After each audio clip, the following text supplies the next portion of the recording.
Ayan, hello mga kaibigan, isang magandang araw po sa ating lahat. Kumusta po kayo? Nawa'y nasa mabuti po kayong kalagayan saan mang dako ng mundo po kayo naroroon ngayon. Pag-usapan nga natin mga kaibigan itong tungkol dito sa kuryente, no?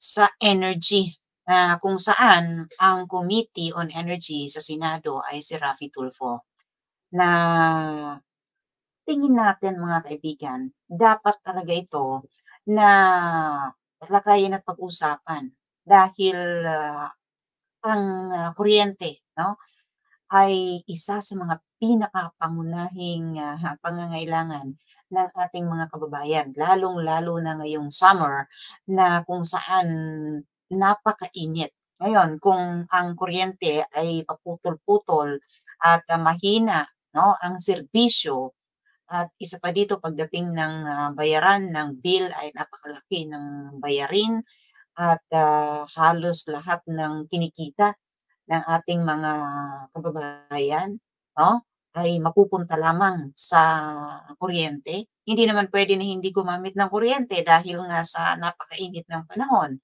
'di ba? Talaga naman na kung hindi ka gagamit ng kuryente at magtitipid ka, eh, baka lalo lalo kang, 'no, magkaroon ng problema kung magkasakit ka ng dahil nga sa init, kung aatakin ka, 'di ba? Dito dapat nating i-push ng i-push mga kaibigan si Raffy Tulfo bilang siya ang chairman ng, Committee on Energy.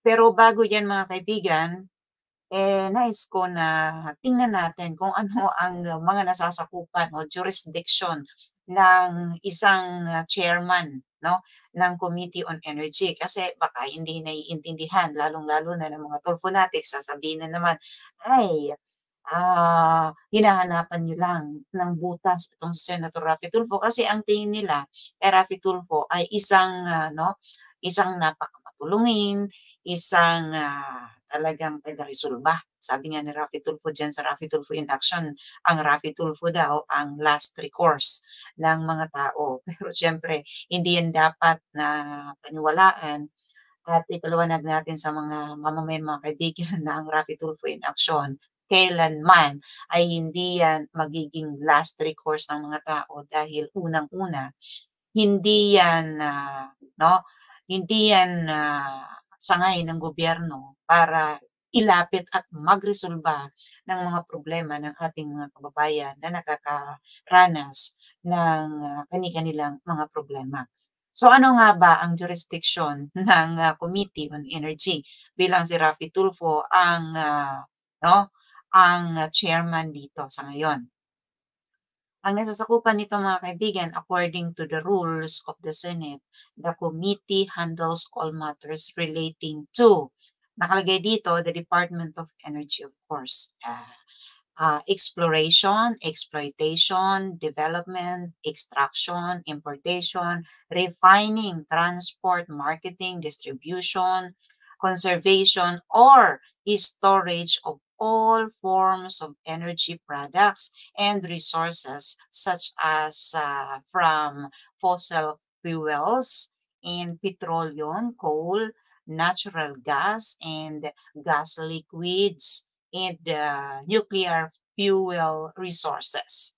Nakalagay dito, geothermal resources and non-conventional existing and petroleum forms of energy resources. Generation, transmission, and distribution of electric power. Sunod ang the National Power Corporation, the National Transmission Corporation, the National Grid Corporation of the Philippines. So, napakadami ng jurisdiction ng Committee on Energy. So, napaka-importante pala mga kaibigan ang malagay ka bilang chairman sa Committee on Energy. So, makikita kasi natin mga kaibigan si Raffy Tulfo na imbis ito ang atupagin niya. O kasi ang energy sa atin, ang, power o ang kuryente sa atin, kahit saan ka pumunta, mapapunta ka man diyan sa 'no, sa cities o sa provinces, 'di ba?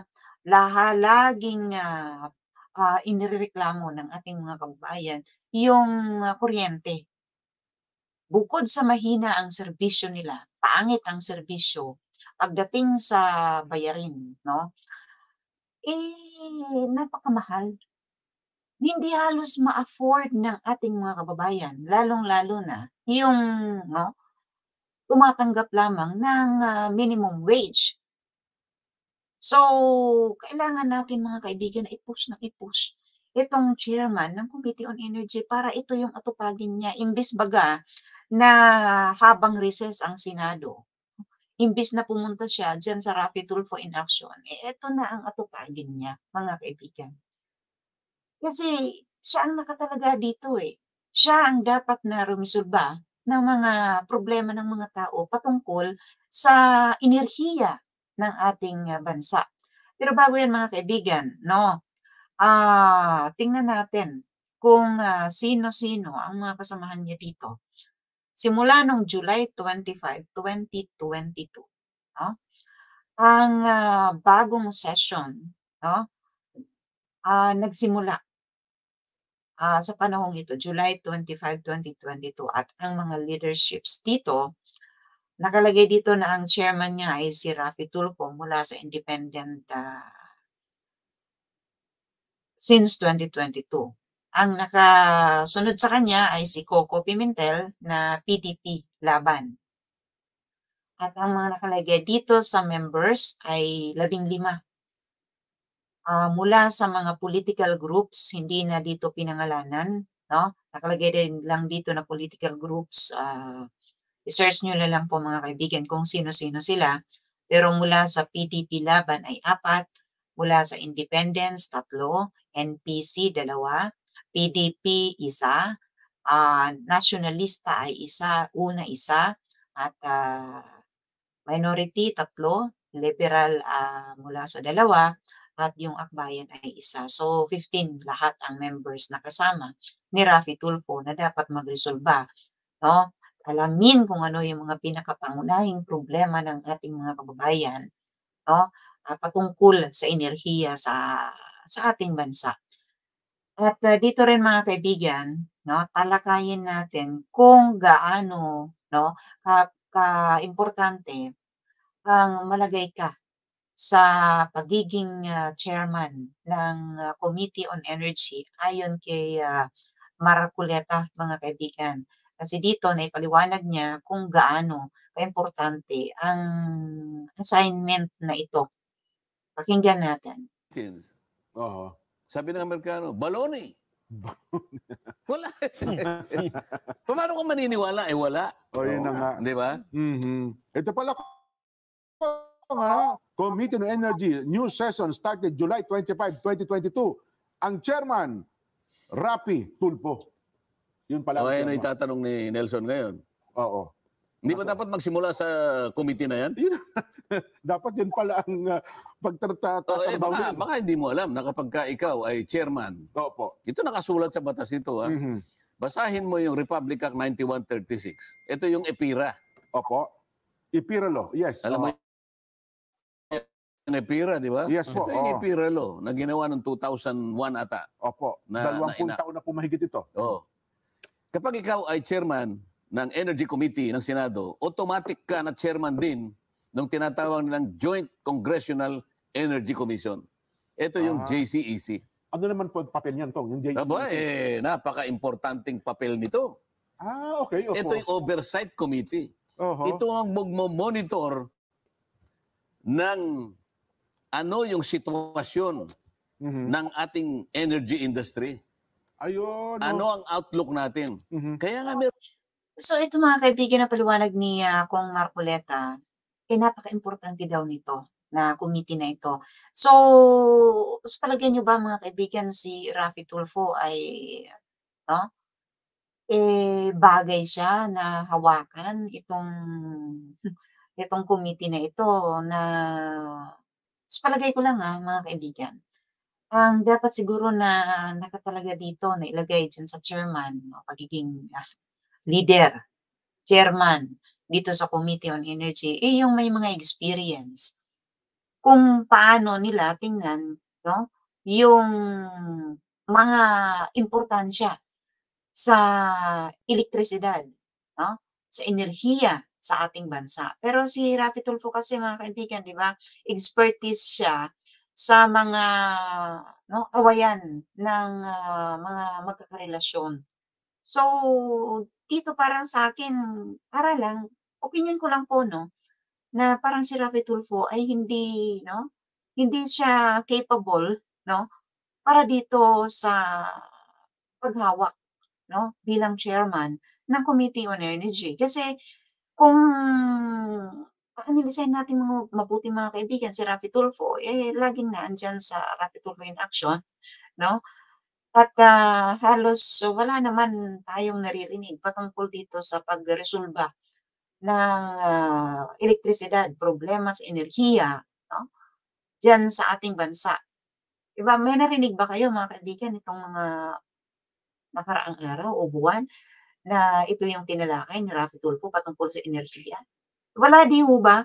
So, anong ginagawa ng Committee on Energy patungkol sa problema ng elektrisidad sa ating bansa, 'di ho ba? Merong oversight kasi importante itong industriyang ito. May kapangyarihan ba yung Kong, yung oversight committee na yan, ng JCEC, yung JCEC na ito? Kung paano Opo, ang kapangyarihan ng kuryente, opo. ganito ang kapangyarihan nito. Lahat nagkataon. Tingnan mo yung education, Jen. Opo. Yung education, nakapagpalabas sila ng isang makapal na libro. Analysis ng estado ng ating o quality ng ating educational system sapagkat meron din silang education commission. Katulad din nito. Yes po. Oh. Oversight Committee on Education. Ito, napakalaking responsibility dyan. Ikaw pala yung chairman ng GCEC. Kinakailangan panagutan mo ito. Bilang chairman, sabi nyo nga, napakahalaga na papel yan. Pangalawa, makapangyarihan din pala ito, Kong. Talagang may sasakatuparan yung plano ng ating gobyerno. Hindi lamang yung basta makapagbigay ka ng isang matatag at maayos na supply ng kuryente. Papanagutin mo rin sila doon sa requirement ng batas na idulot mo yung kuryente na yan. Opo. Sa abot kayang halaga sapagkat nakasulat yan letra por letra dyan sa Declaration of Policy ng batas na yan. Yun lang mga kaibigan na paliwanag ni Kong Marcoleta, na hindi lang yung supply ng kuryente ang dapat mo na resolbahan, kundi nakalagay din pala sa batas yung kuryente o yung elektrisidad sa abot kayang halaga. So, napaka-importante yun mga kaibigan, lalong-lalo na sa mga kababayan natin na nasa middle class. Paano naman yung below minimum pa yung kinikita, pero kung nagkukonsumo din ng kuryente. Yun na lang ba ang ipaghahanap buhay nila? Kikita sila para ibayad sa kuryente, sa elektrisidad.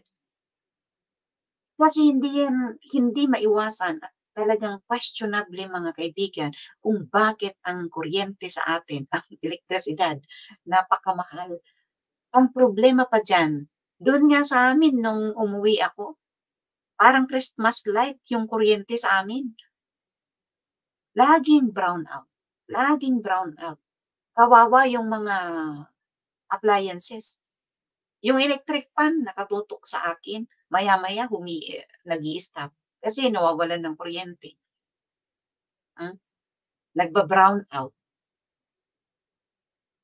Tapos, hindi mo na kailangan na i-off yung electric fan. Maya-maya, mga after 5 minutes o 10 minutes, mag-o-on yun ulit. Kasi balik na naman yung kuryente. Ganyan kapangit, ang sitwasyon ng enerhiya sa ating bansa. So, ang mga problemang ito mga kaibigan, dapat siguro ito yung atupagin ni Rapi Tulfo. Ito yung dapat niyang pagtuunan ng pansin, hindi yung away-away ng mga magpapamilya. Ika nga sabi ng mga nakikita natin sa balita na ang Senado, kahit recess, kailangan nila na gawin pa rin yung trabaho nila kasi kahit recess, ang pagiging senador nila ay bit-bit pa rin nila. Sumasahod din naman sila ng buo, di ba? Ang lagay ba kung kailan lang May hearing, doon lang sila attend. After ng hearing, bahala na sila sa buhay niya. Ang ganda naman ng buhay ng mga senador pala. Ang ganda, ang dami ng recess days nila. Tapos yung sahod nila buo, katulad nito ni Raffy Tulfo. Buo naman yung sinasahod niya sa Senado. Pero pag recess, pumupunta siya. Kahit hindi recess, di ba? Naandun siya. Minsan, umaalis siya dyan sa Senate hearing at pumupunta dyan sa Raffy Tulfo in action. Na imbis baga na ang pagtuunan niya yung problema ng enerhiya dyan sa ating bansa. Affordable Opo. price of electric power. Abot kaya. So, ang electric power ba natin, mga kaibigan, affordable ba? Affordable pa ba para sa mga kababayan? Yung mga mayayaman, syempre, kayang-kaya nila yan. No? Abot kayang halaga. Pero ano naman yung mga kababayan natin na nasa probinsya? Kasulok-sulukan na. No? Pero kailangan din nila ng kuryente. Kailangan nila ng ilaw. Abot kaya pa ba yung halaga ng babayaran nila pagdating ng bill? Di ba mga kaibigan? Paano na yan ngayon? Itong problema sa elektrisidad na halos hindi naman naruresolbahan ni Raffy Tulfo. Wala siyang dinidiscuss pagdating dito sa problema, no? Sa electricity diyan sa ating bansa. Kung paano mariresolbahan ito bang yung elektrisidad natin, no? Ay affordable pa ba? Abot kaya pa ba yung halaga nito? Ito dapat yung pagtuunan ng pansin, di ho ba mga kaibigan? Sa pananagutan, Mhm. napaka-importanting committee. Opo. Napaka-importanting Joint Congressional Energy Commission. Napakalaki pala ng papel nito, Kong. No? Pati Oo. paglaban sa climate change, at sa kasapatan ng kuryente. O bakit walang nagtatanong sa kanya tungkol dito? Parang wala naglalakas loob, Kong. Ano? Parang ang itinatanong yung pag-aaway ng pamilya. Parang ang tinatanong mga sigalutan na ang dapat sanang mag-ayos niyan ay yung mga nakatalatag na mekanismo ng ating pamahalaan. Ang problema ata dito, Kong at Nelson, walang ganong interest kapag tinalakay natin. Technical kasi yung tinatalakay natin kung may kinalaman sa kuryente, pero yung away na may mag-asawa, kapitbahay, at saka yung kung ano-ano, yun po kasi ang laging viral. Ililigaw nga. Dito na mga kaibigan, hindi talaga may iwasan, no? Na makitaan si Raffy Tulfo dito ng mga mali niyang ginagawa bilang isa siyang senador. No? Pero ang inaatupag niya ay yung mga pamilya. Yung sigalot, kung sino yung kabit ng taong ito. No? At i-upload dyan sa Raffy Tulfo in Action at viral. Sabi din niya ngayon ni Kong Marcoleta. Di ba mga kaibigan? Ito nga, napansin niya na. Paano na yung problema ng enerhiya dyan sa ating bansa? Paano na mariresolbahan kung nakafocus si Raffy Tulfo dyan sa Raffy Tulfo in Action? Kung nakafocus siya sa kung ano yung sigalot ng mga nagrereklamo dyan, paano na mariresolbahan niya na itong napaka-importante, no, na hawak niyang committee dyan sa Senado? Sumasahod din naman siya ng buo. Sinasahuran natin siya. Bilang siya ay public servant. Di ba? Paano na ito ngayon? Mas importante ba kay Raffy Tulfo yung away ng mga dumudulog dyan sa Raffy Tulfo in Action? Mas importante ba sa kanya? No? Na tawagan kung sino yung ipapahiya na inireklamo nang pumunta dyan sa Raffy Tulfo in Action? Mas importante pa ba sa kanya yung magba-viral na video kaysa sa resolbahan ang elektrisidad dyan sa ating bansa? Kasi siya ang chairman, no, ng Committee on Energy na napaka-importante pala, napakalawak, no, ng hawak nito na dapat resolbahan pagdating sa usaping enerhiya. Napakalaking problema nito mga kaibigan. Dito natin makikita kung talagang magaling si Raffy Tulfo. No? Kung magaling siya, no, sa palagay niya, na magresolba ng mga problema. Kasi sabi nga niya, no, kahit hindi naman totoo, yung pinapaniwala niya sa mga tao na ang Raffy Tulfo in action ay last recourse ng mga tao. Di ba? Resolbahan niya yung mga problemang ito sa elektrisidad dyan sa ating bansa. Di ba? Pero yung ganun ginagawa niya, magtatampo siya dyan sa Senate hearing katulad nung nangyari na hearing nila Bato. Tapos hindi niya nagustuhan yung mga nangyayari na katotohanan na sinasabi ng resource person. Di ba? Na mga pulis. Tapos nag-back out siya. Tama ba yun? Leader ka, naandyan ka, senador ka. Tapos hindi mo lang nagustuhan. Magba-back out ka. Sa oras mismo ng hearing, tapos pupunta ka dyan sa Raffy Tulfo in action. Tupagin mo yung problema ng mga magkakarelasyon. Nakakalungkot lang mga kaibigan na isipin, di ba?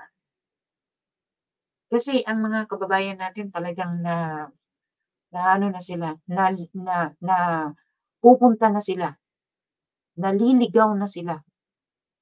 Kumbaga, naliligaw na sila dahil ang paniniwala nila ngayon, no, ang Raffy Tulfo daw in action, no, ay siyang lehitimong makakatulong sa kanila. Ito kakapaliwanag lang ni Kong Marcoleta na ang mga sigalot ng mga problema ng ating mga kababayan, mga magkakarelasyon, no? Meron tayong tamang ahensya ng gobyerno na dapat sila ang nagreresolba ng mga problema ng ating mga kababayan, lalong-lalo na pagdating sa mga relasyon. Maging ito man ay relasyon ng pamilya, relasyon bilang trabahador at empleyado. Di ba?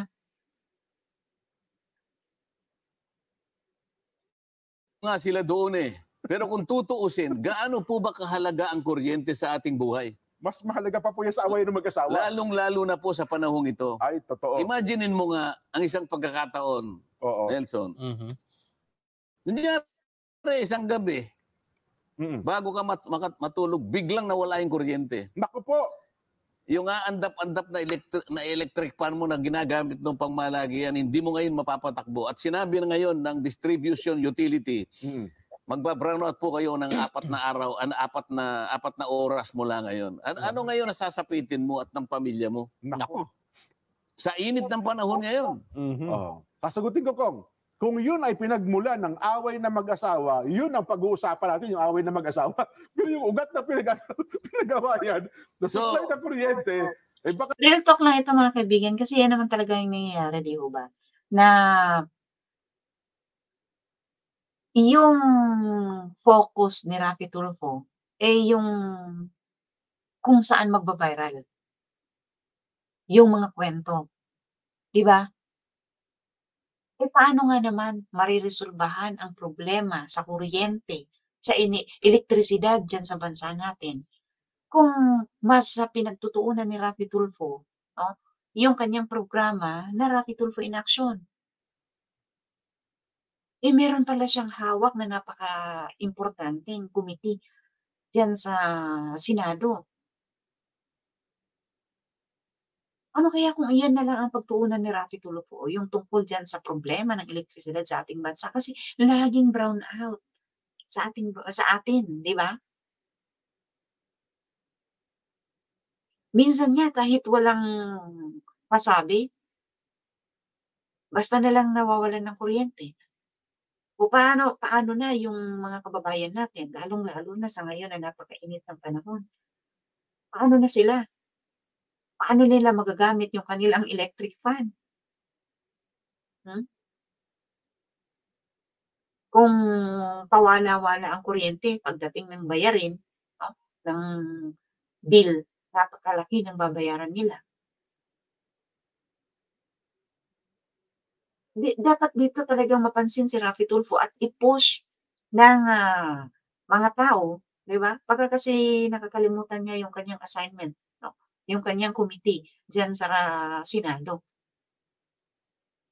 O ang mahirap kasi dito mga kaibigan dapat 'pag ikaw, 'no, kumandidato ka bilang, public servant at nailuklok ka sa puwesto na gusto mo, halimbawa ito si Raffy Tulfo, 'no, ay gusto niyang maging senador, kumandidato siya, ibinoto siya, iniluklok siya ng ating mga kababayan, diyan sa puwesto na 'yan, 'di ba?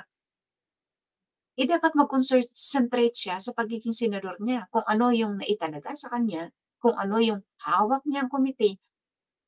Yun ang pagtuunan niya ng pansin. Ang hindi maganda dito, meron pa siyang ibang pinagkakaabalahan. Ito nga yung Raffy Tulfo in action. Hindi maiiwasan mga kaibigan, 'no? Kasi kung dalawa ang, inaalala mo, dalawa yung dapat mong pagtuunan ng pansin habang nandiyan ka sa Senado, yung isip mo naandun sa Raffy Tulfo in action, kung alin doon ang magva-viral, 'no? Hindi nga naman maganda, mga kaibigan. Tapos sumasahod siya ng buo at pinapasahuran nating mga mamamayang Pilipino ng buo. Tapos makikita natin yung hawak niyang komite, 'no, ay mukha yatang napapabayaan at wala tayong naririnig, 'di ba? Mas pinagtutuunan pa nga ni Raffy Tulfo yung diyan sa Senado, yung mga doctors natin. 'Di ba mga kaibigan? Sinisiraan ang ating mga doctors. Sinisiraan kung ano-anong mga ahensya, pinapahiya yung kung ano-anong mga, ahensya ng gobyerno na resource person, 'no, diyan sa Senado. So dito mga kaibigan makikita talaga natin kung itong si, Raffy Tulfo, 'no, ay siya ba talaga ay credible na maging isang chairman ng Committee on Energy. Hindi nagbabago yung problema diyan sa elektrisidad diyan sa ating bansa mga kaibigan. Laging brownout, napakataas ng bayarin, samantalang sa batas pala nakasaad na dapat 'no, hindi mo lang dapat pagtuunan yung serbisyo ng elektrisidad, kundi higit sa lahat pagtuunan mo kung ito ba ay affordable pa, hmm, kung ito ba ay abot halaga pa, hmm, ng ating mga kababayan. O baka naman yung elektrisidad na lang ang 'no, ang pinaghahanap-buhay ng ating kumbaga naghahanap-buhay ang ating mga kababayan para maibayad sa kuryente. Kasi pinakaimportante 'no, isa sa mga pinakaimportante 'no, sa ating buhay lalong-lalo na sa ating mga kababayan diyan sa Pilipinas ngayon, yung kuryente dahil napakainit ngayon. Bukod sa pagkain, kuryente ang pinakaimportante din, 'di ba? Oo nga meron kang mga pagkain pero wala ka namang kuryente. Sa init ba naman ng panahon ngayon, minsan daw nagfo-46 yung ibang lugar diyan sa ating bansa. Tingnan niyo kung gaano yan kainit, yung 40 nga, sobrang init na. Galaw-galaw naman Raffy Tulfo. Hindi yung pagtuunan mo ng pansin yung atensyon mo ay diyan sa Raffy Tulfo in action. Napaka-unfair naman nun, 'di ba? Na parang nakikita natin na ginagawa mo lang yata na part-time ang Senado, 'di ba?